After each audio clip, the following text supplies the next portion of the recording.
ತುಂಬಾ ಜನ ರಾಜ್ಯದ ಮೂಲೆ ಮೂಲೆಗಳಿಂದ ಕರೆ ಮಾಡ್ತಿದ್ದಾರೆ. ಈಗ ಒಬ್ರು ಕರೆಯಲ್ಲಿದ್ದಾರೆ, ದಾವಣಗೆರೆಯಿಂದ ಸಣ್ಣ ಬಾಬು ಅಂತೇಳಿ. ಸಣ್ಣ ಬಾಬು ಅವರೇ ನಮಸ್ಕಾರ, ನಿಮ್ಮ ಅಭಿಪ್ರಾಯವನ್ನ ಹಂಚಿಕೊಳ್ಳಿ. ನಮಸ್ತೆ ಸರ್. ಸರ್, ನಮ್ಮ ಮಗಳು ಸಿವಿಲ್ ಮಾಡ್ಯಾಳ ಸರ್. ಡಿಗ್ರಿ ಆಗೈತೆ, ಸಿವಿಲ್ ಇಂಜಿನಿಯರ್. ಆಕೆಗೆ ಉದ್ಯೋಗ ಇಲ್ಲ, ಏನಿಲ್ಲ, ಸುಮ್ಮನೆ ಮನೆಯಲ್ಲೇ ಕುಂತು ಜೀವನ ನಾವೇ ದುಡಿದು ಹಾಕ್ಬೇಕು ಸರ್. ಒಂದು ಸಲ ಮಾತ್ರ ಬಂತು, ಅದು 15,000 ರೂಪಾಯಿ. ತಿರುಗಿ ಬರಲಿಲ್ಲ. ಇನ್ನು ನಿರುದ್ಯೋಗದ ಭತ್ಯೆ, ನಮಗೆ ನಿರುದ್ಯೋಗದ ಭತ್ಯೆನ ಕೊಡ್ರಿ ಸರ್. ಅಂದ್ರೆ ಭತ್ಯೆ ಕರೆಕ್ಟಾಗಿ ಬರ್ತಿಲ್ವಾ ಸರ? ಭತ್ಯೆ ಸರಿ ಬರ್ತಿಲ್ವಾ? ಬರ್ತೇ ಇಲ್ಲ ಸರ. ಎಷ್ಟು ಬಂತು ನಿಮ್ಗೆ ಒಂದ್ಸರಿಗೆ? ಒಂದೇ ತಿಂಗಳ ಬಂದಿತ್ತು ಸರ. ಎಷ್ಟು ಬಂತು? 15,000. ಒಂದೇ ತಿಂಗಳಿಗೆ 15,000 ಬಂತು. ಅಂದ್ರೆ ಎಷ್ಟು ತಿಂಗಳದದು? ಏನ್ ಸರ? ಎಷ್ಟು ತಿಂಗಳದದು? ಒಂದೇ ತಿಂಗಳು ಬಂತಲ್ಲ 15,000 ರೂಪಾಯಿ. ಒಂದು ತಿಂಗಳದ್ದೆ ಸರ್ ಅದು. ಒಂದು ತಿಂಗಳು 15,000 ರೂಪಾಯಿನ? ಹಾ, ಒಂದು ತಿಂಗಳಿಗೆ ಅಲ್ಲ, ಅದು ಮೋಸ್ಟ್ಲಿ ಅದು 5 ತಿಂಗಳದ ಇರುತ್ತೆ, ಲೆಕ್ಕ ಹಾಕಿ. 5 ತಿಂಗಳ ಸರ್. 5 ತಿಂಗಳದು. ಏನ್ ಮಾಡಿದ್ರಿ? 15,000 ಬಂತು, ಏನ್ ಮಾಡಿದ್ರಿ? ಮತ್ತೆ ಜೀವನ ಮಾಡ್ಬೇಕಲ್ಲ ಸರ್. ರೇಷನ್ ತಂದ್ಕೊಂಡಿವಿ. ಮತ್ತೆ ಅದನ್ನ ರೇಷನ್, ಒಂದಿಷ್ಟು ಬಟ್ಟೆ ತಂದ್ಕೊಂಡ್ವಿ ಸರ್. 15,000 ರೂಪಾಯಿಗೆ ರೇಷನ್ನು ಬಟ್ಟೆ ಅದೆಲ್ಲ ತಗೊಂಬಂದ್ರಿ. ಒಂದು ವೇಳೆ ನಿಮ್ಮ ಮಗಳಿಗೆ ಕೆಲಸ ಸಿಕ್ಕಿ ಸಂಬಳ ಬರ್ತಿದ್ರೆ ಏನಾಗ್ತಿತ್ತು ಸರ್? ಸಂಬಳ ಬರ್ತಿದ್ರೆ ಸರ್ ಸರಳವಾಗಿ ಜೀವನ ಸಾಗಿಸ್ತಿದ್ವಿ. ಉಳಿದಿದ್ದು ಬ್ಯಾಂಕ್ನಾಗೆ ಡಿಪಾಸಿಟ್ ಮಾಡ್ಕೊಂತಿದ್ಲು. ಜೀವನ ಸಾಗ್ತಾ ಇತ್ತು ಸರಾಗವಾಗಿ, ಯಾವುದೇ ಟೆನ್ಷನ್ ಇರ್ತಿರ್ಲಿಲ್ಲ. ಹ್ಞೂ ಸರ್. ಟೆನ್ಷನ್ ಇರ್ತಿರ್ಲಿಲ್ಲ, ತಲೆನೋವು ಇರ್ತಾ ಇರ್ಲಿಲ್ಲ. ಹೌದು ಸರ್. ಕೆಲಸ ಸಿಕ್ತಿತ್ತು, ಕೆಲಸ ಸಿಕ್ಕಿ ತಿಂಗಳಿಗೊಂದ್ಸರಿ ಸಂಬಳ ಬರ್ತಾ ಇತ್ತು. ಸಂಬಳ ತಗೊಂಡು ಎಷ್ಟೋ ಸಂಬಳ ಬರ್ತಿತ್ತು, ಜೀವನ ಸಾಗ್ತಾ ಇತ್ತು. ಹೌದು ಸರ್. ಅದಕ್ಕೇನಾಗ್ಬೇಕು? ಸರ್ಕಾರದ ವತಿಯಿಂದ ನೇಮಕಾತಿಗಳಾಗಬೇಕು. ಹೌದು ಸರ್. ನೇಮಕಾತಿಗಳಾಗ್ಲಿಲ್ಲ ಅಂತಂದ್ರೆ ಇವತ್ತು ನಿರುದ್ಯೋಗಿಗಳಾಗೇ ಇರ್ತಾರೆ. ಹೌದೌದು. ಅದರಲ್ಲಿ ಸಂಖ್ಯೆಗಳು ಕೂಡ ಹೆಚ್ಚಾಗ್ತಾನೆ ಇರ್ತಾರೆ. ವರ್ಷದಿಂದ ವರ್ಷಕ್ಕೆ ಲಕ್ಷಾಂತರ ವಿದ್ಯಾರ್ಥಿಗಳು ಪಾಸ್ ಆಗಿ ಹೊರಗಡೆ ಬರ್ತಾರೆ, ಯಾರಿಗೂ ಕೂಡ ಕೆಲಸಗಳು ಸಿಗೋದಿಲ್ಲ. ಈ ರೀತಿಯಾಗಿ ಯಾಕೆ ಈ ತರ ಸಮಸ್ಯೆ ಆಗ್ತಾ ಇರೋದು ಅಂದ್ರೆ ಇದೇ ಕಾರಣಕ್ಕೋಸ್ಕರ. ಸಣ್ಣ ಬಾಬು ಅವರೇ, ಇವತ್ತು ನಿಮ್ಮನೆ ಮಗಳಲ್ಲ, ಇಡೀ ರಾಜ್ಯದಲ್ಲಿ ಎಷ್ಟೋ ಜನ ಪೋಷಕರು ಇವತ್ತು ಲಕ್ಷ ಲಕ್ಷ ಖರ್ಚನ್ನ ಮಾಡಿ ಮಕ್ಕಳನ್ನ ಓದಿಸ್ತಾ ಇದ್ದಾರೆ. ಇವತ್ತು 1ನೇ ಕ್ಲಾಸ್ 2ನೇ ಕ್ಲಾಸ್ಗೆನೆ 2 ಲಕ್ಷ 3 ಲಕ್ಷ ಖಾಸಗಿ ಶಾಲೆಗಳಲ್ಲಿ ಕೊಟ್ಟು ಓದಿಸ್ತಾರೆ. ಓದಿಸಿ ಅವರು PUC ಬರೋಷ್ಟ್ರಲ್ಲೇ ಹತ್ರ 50-60 ಲಕ್ಷ ಖರ್ಚು ಮಾಡಿರ್ತಾರೆ. ಅದಾದ್ಮೇಲೆ ಡಿಗ್ರಿ ಓದಕ್ಕೆ 20 ಲಕ್ಷ ಖರ್ಚು ಮಾಡ್ತಾರೆ. ಎಲ್ಲ 1 ಕೋಟಿ ರೂಪಾಯಿ ಖರ್ಚು ಮಾಡಿ ಮಕ್ಕಳ ಭವಿಷ್ಯವನ್ನ ರೂಪಿಸ್ಕೊಳ್ತಾರೆ ಅಂತೇಳಿ ಖರ್ಚು ಮಾಡಿದ್ರೆ ಇವತ್ತು ಕೆಲಸ ಇಲ್ಲ.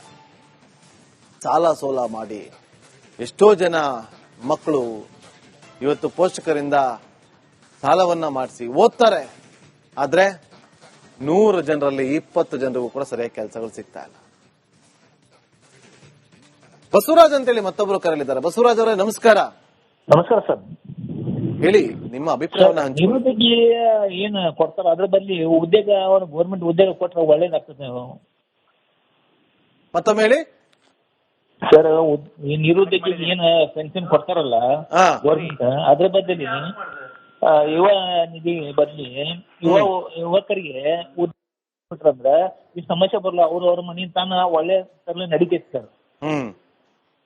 ಅದ್ರ ಬದಲು ಯುವ ನಿಧಿ ಕೊಟ್ಟು 3,000 4,000 ಕೊಟ್ರಲ್ಲ, ಅದ್ರಿಂದ ಏನ್ ಅಂತ ಹೇಳ್ತಾರೆ? ಅದ್ರಾಗ ಅವ್ರ ಕೆಟ್ಟ ಬಿದ್ದಂಗ ಆಗ್ತದೆ ಸರ್. ಅದ ಅದ್ರ ಬದಲಿ ಉದ್ಯೋಗ ಕೊಟ್ರಂದ್ರೆ ಅವ್ರಿಗೆ ಒಳ್ಳೇದಾಗ್ತದೆ ಸರ್. ಅವ್ರ ಒಂದ್ ಮನೆ ತಾನ ನಡೀತೈತಿ.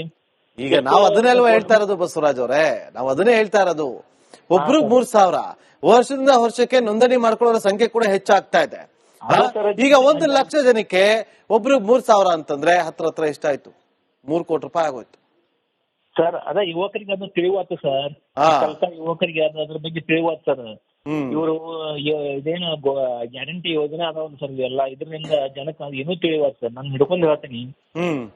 ಉದ್ಯೋಗ ಬೇಕು ಸರ್. ಉದ್ಯೋಗ ಇಟ್ಟ ನಮ್ಮ ಕೆಲಸ ನಾವು ಆರಾಮ್ ಇರ್ತೀವಿ sir. Okay, thank you Basavaraj ಅವರೇ. ಶ್ರೀದೇವಿ ಅಂತ ಹೇಳಿ ತುಮಕೂರಿಂದ ಕರೆ ಮಾಡಿದ್ರೆ. ಶ್ರೀದೇವಿ ನಮಸ್ಕಾರ, ಹೇಳಿ ನಿಮ್ಮ ಅಭಿಪ್ರಾಯ ಹಂಚ್ಕೊಳ್ಳಿ. ಸರ್ ನಾನ್ ಹೇಳೋದು ಇವರು ಇದನ್ನೆಲ್ಲ ಕೂಡ ಅವಶ್ಯಕತೆನೇ ಇರ್ಲಿಲ್ಲ, ಗ್ಯಾರಂಟಿಗಳನ್ನೆಲ್ಲ. ಇದನ್ನ ಕೂಡ ಬದಲಿಗೆ BPL ಕಾರ್ಡ್ ಇರೋರಿಗೆ 2 ಡೋಸು 5 ಮೇಕೆ ಅಂತ ಕೊಟ್ಟಿದ್ರು, ಅವ್ರ ಜೀವನ ಹೆಂಗೋ ಮುಂದುವರ್ತಿತ್ತು. ಗ್ಯಾರಂಟಿ ಕೊಡ್ತಾರಂದಕ್ಕೆ ತಾನೇ ಅವ್ರನ್ನ ಗೆಲ್ಸಿದ್ದು ಜನ. ಶ್ರೀದೇವಿ ಅವರೇ, ಅದೇ ಸರ್, ಇನ್ ಮುಂದಕ್ಕಾದ್ರೂ ಅವರು ಎಚ್ಚೆತ್ಕೊಬೇಕು ಅಂತ ಹೇಳ್ತೀವಿ ನಾವು ಅಷ್ಟೇನೆ. ಈಗ್ಲಾದ್ರೂ guarantee guarantee guarantee guarantee guarantee ಅಂತ ಹೇಳಿ ಪಂಚ ಗ್ಯಾರಂಟಿ ತೋರ್ಸಿದ್ರು, ಎಲ್ರು ಗೆಲ್ಸಿದ್ರು, ಗೆದ್ದಿದ್ದಾರೆ. ಈಗ ನೀವು ಕೊಡೋದ ಅವಶ್ಯಕತೆ ಇಲ್ಲ ಅಂತಂದ್ರೆ ಹೇಗೆ? ಅವಾಗ ಮೂರ್ಖತನ ಆಗಿದ್ರು. ಇನ್ ಮುಂದಕ್ಕಾದ್ರೂ ಮುಂದುವರಿಲಿ, ಅವ್ರನ್ನ ಅವರು ಅರ್ಥ ಮಾಡ್ಕೊಳ್ಳಿ ಅನ್ನೋದೇ ನಮ್ಮ ಅಭಿಪ್ರಾಯ. ಓಕೆ, ಥ್ಯಾಂಕ್ ಯು ಶ್ರೀದೇವಿ ಅವರೇ. ಮತ್ತೊಬ್ರು ಕರೆಯಲಿದ್ದಾರೆ ಬೆಂಗಳೂರಿಂದ, ಮೀರಾ ಅಂತೇಳಿ. ಮೀರಾ ಅವರೇ ನಮಸ್ಕಾರ.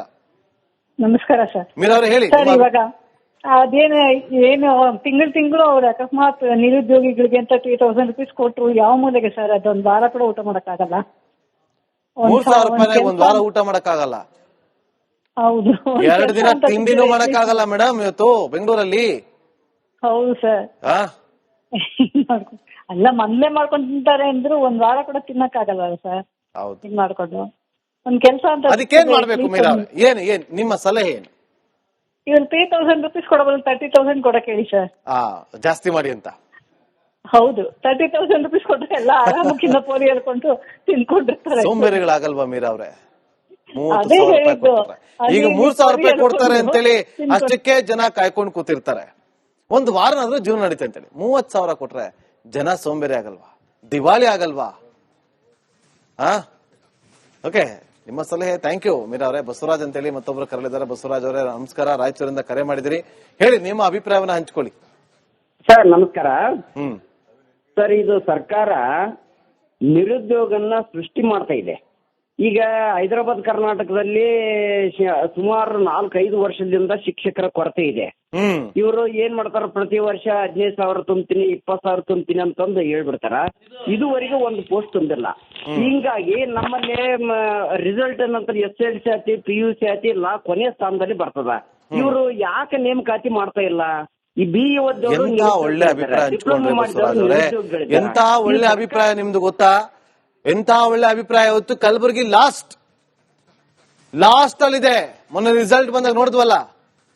ಇವತ್ತು ಅವ್ರನ್ನು ಕೂಡ ಕಾಂಟ್ರಾಕ್ಟ್ ಅದೇನು ಅತಿಥಿ ಶಿಕ್ಷಕರ ನೇಮಕಾತಿ ಮಾಡ್ತಾರಲ್ಲ, ಮೊನ್ನೆ ನೋಡ್ಬೇಕಿತ್ತು. ಎಷ್ಟು ಜನ ಶಿಕ್ಷಕರು ಕಣ್ಣೀರ್ ಹಾಕ್ತಿರ್ ಗೊತ್ತಾ? ಜೂನ್ ಅಲ್ಲಿ ಅವ್ರನ್ನ ನೇಮಕಾತಿ ಮಾಡದಂತೆ ನೆಕ್ಸ್ಟ್ ಇಯರ್ ಏಪ್ರಿಲ್ಗೆ ಅವ್ರು ಅಷ್ಟೇ ಮುಗೀತು. ಒಳ್ಳೆ ಅಭಿಪ್ರಾಯ ಕೊಟ್ಟಿದ್ದಾರೆ ಬಸವರಾಜ್ ಅವರು. ಯಾರಾದ್ರೂ ಸರ್ಕಾರದವರು ಇದನ್ನ ಕೇಳ್ತಾ ಇದ್ರೆ ಇದನ್ನ ಗಮನಕ್ಕೆ ತಗೊಳ್ಳಿ. 64,000 70,000 ಏನೋ ನೇಮಕಾತಿಗಳು ಆಗಬೇಕು, ಅದನ್ನ ಮಾಡಿ. ಮತ್ತೊಬ್ರು ದೇವೇಂದ್ರಪ್ಪ ಅಂತೇಳಿ ಮತ್ತೊಬ್ರು ಕರೆಯಲಿದ್ದಾರೆ. ದೇವೇಂದ್ರಪ್ಪ ಅವರೇ ನಮಸ್ಕಾರ. ನಮಸ್ಕಾರ ಸರ್, ನಮ್ಮ ಯಾದಗಿರಿ ಜಿಲ್ಲೆ ಸರ್. ಹೇಳಿ ಸರ್, ನಿಮ್ಮ ಅಭಿಪ್ರಾಯ ಹಂಚ್ಕೊಳ್ಳಿ. ಸರ್, ನಮ್ದು D.Ed ಆಗಿ 2015 ಆಗಿದೆ ಸರ್. D.Ed ನಿಮ್ ಬಗ್ಗೆನೇ ಮಾತಾಡ್ತಾ ಇದ್ವಿ ಇಷ್ಟೊತ್ತವರೆಗೂ ದೇವೇಂದ್ರಪ್ಪ ಅವರೇ. ಸರ್, ಅದು ಏನಾಗಿದೆ ಸರ್, ಈಗ ಟೀಚರ್ ನೇಮಕಾತಿನ ಆಗ್ತೀರಾ ಸರ್. ಸ್ಕೂಲಲ್ಲಿ ಟೀಚರ್ ಇಲ್ಲ ನಮ್ಮ ಯಾದಗಿರಿ ಜಿಲ್ಲೆಯಲ್ಲಿ. 10 ವರ್ಷದಿಂದ 12 ವರ್ಷದಿಂದ ಟೀಚರ್ ನೇಮಕಾತಿನ ಆಗ್ತಿಲ್ಲ ಸರ್. 2 ವರ್ಷ ಆಯ್ತು. ಸರ್ಕಾರದಿಂದ ಅಧಿಸೂಚನೆ ಆಗ್ಬಿಟ್ಟು 5,227 ಪೋಸ್ಟ್ ಆಗ್ಬಿಟ್ಟು ಮತ್ತೆ ಅದನ್ನ ಕ್ಯಾನ್ಸಲ್ ಮಾಡ್ಬಿಟ್ಟು ಇವಾಗ ಮತ್ತೆ ಹೊಸ ಅಧಿಸೂಚನೆ ಮಾಡ್ತಿದ್ದಾರೆ ಸರ್. ನಾವ್ ಏನ್ ಮಾಡೋದು? ಈಗ ನಾವು ಏಜ್ ಬೇರೆ ಆಗ್ತಿದೆ, 45 ವರ್ಷ ನನಗೆ ಇವಾಗ ಲಾಸ್ಟ್ ಚಾನ್ಸ್. ಟೀಚರ್ ನೇಮಕಾತಿನೇ ಆಗ್ತಿಲ್ಲ ಸರ್. ಹಾಗಾಗಿ ಇದನ್ನ ನಿರಂತರವಾಗಿ ಮೊನ್ನೆ ಗಮನಿಸಿರ್ಬೇಕು ದೇವೇಂದ್ರಪ್ಪ ಅವರೇ. ಇಡೀ ಶಿಕ್ಷಕರ ಧ್ವನಿಯಾಗಿ ರಿಪಬ್ಲಿಕ್ ಕನ್ನಡ ಇಡೀ ಒಂದು ದಿನ ಕ್ಯಾಂಪೇನ್ ಅನ್ನ ಮಾಡಿದ್ವಿ. ಎಷ್ಟು ಯಾರು ನೇಮಕಾತಿ ಆಗಿ ಕಾಂತಕುಮಾರ್ ಸರ್ ಇವಾಗ ನಾವು ಫ್ರೀಡಂ ಪಾರ್ಕ್ ಅಲ್ಲಿ ನಾವು ಈಗ ಪ್ರೊಟೆಸ್ಟ್ ಮಾಡ್ತಿದ್ವಿ ಸರ್. 26 ತಾರೀಕು ದಿವಸ 20 ತಾರೀಕಿಗೆ ಫ್ರೀಡಂ ಪಾರ್ಕ್ ಅಲ್ಲಿ ಪರ್ಮಿಷನ್ ಕೊಡ್ತಾರಾ? ಪರ್ಮಿಷನ್ ತಗೊಂಡಿದ್ದಾರೆ ಸರ್. ಈಗ ಅಂದ್ರೆ ಪರ್ಮಿಷನ್ ಕೊಡ್ತಿಲ್ಲ ಸರ್. ಏನು ಟೀಚರ್ ನೇಮಕಾತಿನ ಆಗ್ತಿಲ್ಲ ಸರ್. ಈಗ ನಾವು ಓದಿ ಏನ್ ಮಾಡೋದು ಸರ್? ನಾವು ಡಿಗ್ರಿ ಏನ್ ಮಾಡೋದು ಸರ್? ಏಜ್ ಆಗ್ತಿದೆ ನಮ್ದು. ನಮ್ ಜೀವನ ಹೆಂಗೆ? ಗಿಗ್ ವರ್ಕರ್ ಆಗಿ ಬೆಂಗಳೂರಲ್ಲಿ 10 ವರ್ಷದಿಂದ ಕೆಲಸ ಮಾಡ್ತಿದ್ದೀನಿ ಸರ್. ಈಗ ಡಿಗ್ರಿ ಓದ್ಬಿಟ್ಟು ಗಿಗ್ ವರ್ಕರ್ ಆಗಿ ಬೆಂಗಳೂರಲ್ಲಿ ಇದ್ದೀನಿ ಸರ್. ಮಾತಾಡಿರಿ ನಾನು. ನನ್ನ ಫ್ಯಾಮಿಲಿ ಸಾಕೊಂಡು ವರ್ಕ್ ಮಾಡ್ತೀನಿ. ಡಿಗ್ರಿನ ಏನು ವ್ಯಾಲ್ಯೂ ಸರ್? ಈಗ ಓದ್ಬಿಟ್ಟು ನಾನು 15 ವರ್ಷ ಆಯ್ತು ಸರ್. ನೇಮಕಾತಿ ಕಲ್ಯಾಣ ಕರ್ನಾಟಕದಲ್ಲಿ ಫೈನಾನ್ಸ್ ಡಿಪಾರ್ಟ್ಮೆಂಟ್ ಅಪ್ರೂವ್ ಬೇಕಾಗಿಲ್ಲ ಸರ್. ಹಂಗೆ ತಗೋಬಹುದು. ಅವ್ರು ಹೇಳ್ತಾರೆ, ನಾವು ಕೇಳ್ತೀವಿ, ಭರವಸೆ ಕೊಡ್ತಾರೆ, ಭರವಸೆ ಈಡೇರೋದಿಲ್ಲ.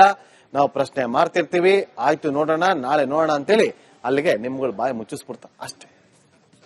ಥ್ಯಾಂಕ್ ಯು ದೇವೇಂದ್ರಪ್ಪ ಅವರೇ. ಸ್ವಾಮಿ ಅಂತೇಳಿ ಮಂಡ್ಯದಿಂದ ಕರೆ ಮಾಡಿದ್ದಾರೆ. ಸ್ವಾಮಿಯವರೇ ನಮಸ್ಕಾರ. ನಮಸ್ಕಾರ ಸರ್. ಹೇಳಿ ಸ್ವಾಮಿಯವರೇ, ನಿಮ್ಮ ಅಭಿಪ್ರಾಯ ಹಂಚ್ಕೊಳ್ಳಿ. ನಮ್ಮ ಅಭಿಪ್ರಾಯ ಇಷ್ಟೇ ಸರ್, ನಿಮ್ಮ ಆರ್ ಕನ್ನಡದವರು ಹಿಂದೆ ಉದ್ಯೋಗಕ್ಕೋಸ್ಕರ ಸುಮಾರು ಹೋರಾಟ ಮಾಡಿ ತೋರಿಸಿದ್ರಿ, ತುಂಬಾ ಖುಷಿಯಾಗಿದೆ. ಜೊತೆಗೆ ಉದ್ಯೋಗ ನಿಧಿ ಅಂತ ಸಾಮಾನ್ಯ ಜನಕ್ಕೆ ಕೊಟ್ಟು ನಿರುದ್ಯೋಗಿಗಳನ್ನ ಸೃಷ್ಟಿ ಮಾಡ್ತಾವ್ರಲ್ವಾ, ಈ ರಾಜಕಾರಣಿಗಳ ಮಕ್ಕಳಿಗೆ ಎಷ್ಟು ಯುವ ನಿಧಿ ಕೊಡ್ತಾ ಇದ್ದಾರೆ? ಅವ್ರಿಗೇನ ಸ್ವಾಮಿಯವರೇ, ಅವ್ರಿಗೇನಕ್ರಿ ಯುವ ನಿಧಿ? ಅವ್ರಿಗೆ ಬೇಕಿಲ್ಲ. ಅವ್ರಿಗೇನಕ್ಕೆ? ಮೊದಲನೇದಾಗಿ ನಮ್ಮ ರಾಜಕಾರಣಿಗಳ ಮಕ್ಕಳ ಬಗ್ಗೆ ಮತದಾರ ಇದನ್ನಲ್ಲ ಸರ್, ಇವನು ಅಪರಾಧಿ. 500,000 ರೂಪಾಯಿ ಇಸ್ಕೊಂಡು ಓಟ್ ಹಾಕ್ತಾ ಇದೀವಲ್ಲ ನಾವು ಲೋಫರ್ಗಳು ಈ ವಿಚಾರದಲ್ಲಿ. ನಾವು ನಮ್ಮ ಫ್ಯಾಮಿಲಿ ₹1 ಇಸ್ಕೊಂಡಿಲ್ಲ ಸರ್. 54 ವರ್ಷ ನಮ್ಗೆ.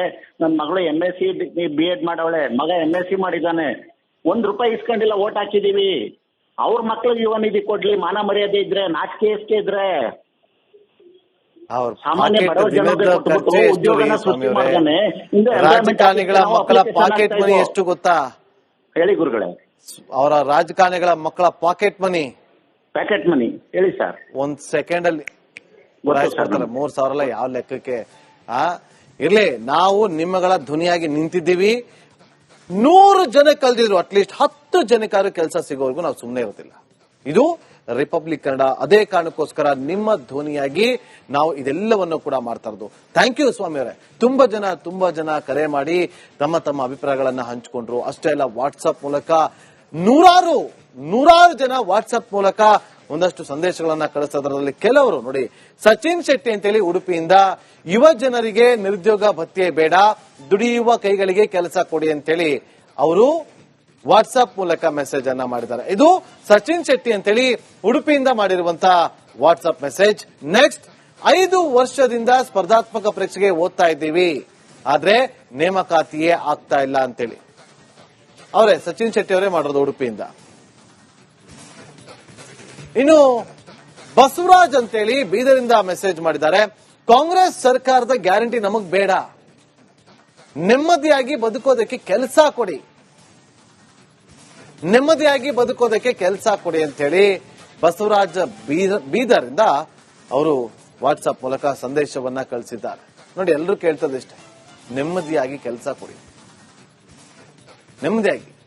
ಇಷ್ಟೇ. ನೋಡೋಣ ಸರ್ಕಾರ ಏನು ಮಾಡುತ್ತೆ, ಯಾವ ರೀತಿಯಾಗಿ ಕ್ರಮವನ್ನ ತೆಗೆದುಕೊಳ್ಳುತ್ತೆ ಅಂತ ನಾವು ನೀವೆಲ್ಲರೂ ಕೂಡ